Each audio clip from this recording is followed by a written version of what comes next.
What's up, folks? Sean the Average Angler here, and we are back from fishing to do a little fishing report for Lake McClure. I think it was February 24th. I don't know what the day is.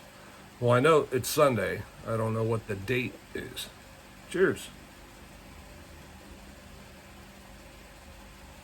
So it was nice to get out. It's been really windy and rainy the last few weeks. Haven't got an opportunity to go fish.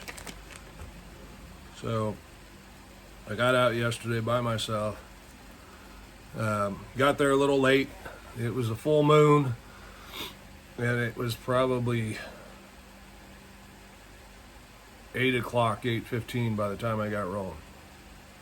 So a little late on the full moon, because typically the fish bite early, and then we'll have a big lull until noon, 1 o'clock. And if you're watching the Elite Series right now in Toledo Bend, you'll see the same kind of thing going on. They get some bites in the morning, then it slows down, and then they show up to weigh in and they all have more because they caught late fish. Anyway, so I caught fish on a jig of two different types of jigs.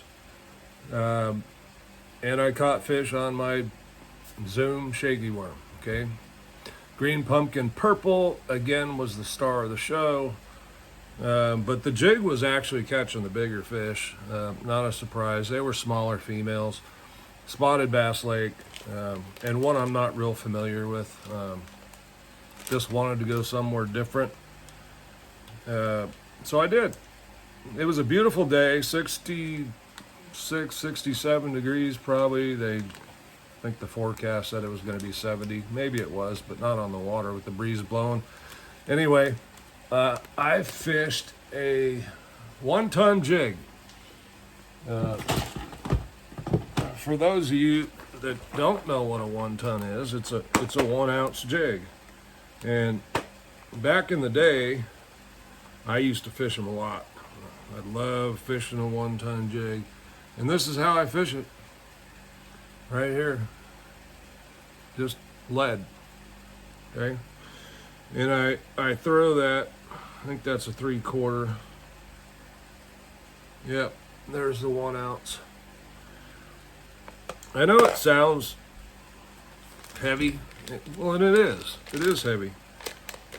And I paired that up with the Yamamoto 5-inch double tail hula grub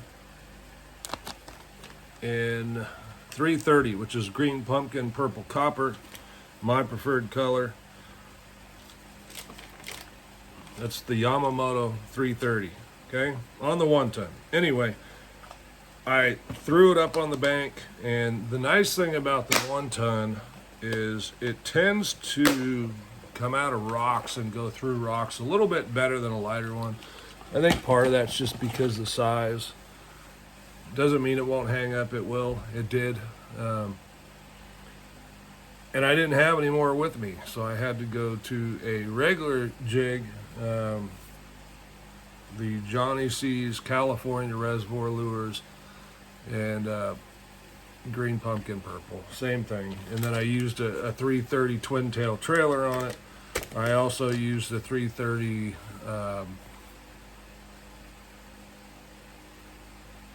Yamamoto flapping hog in the 3.5 inch. Okay, I shortened it just a tad, and we were good to go. Fish positioning. Points, they were around points. The better fish were caught on the sides of points as you started to work down the bank toward into the cut. But the further I went, the further and further apart the bites got. I did catch one good one in a drain on the jig, but for the most part it seemed like the numbers, more bites were out near the point, but just inside, if you will. Main lake points, they weren't in the secondary stuff. I went back, spent some time back in the bay trying to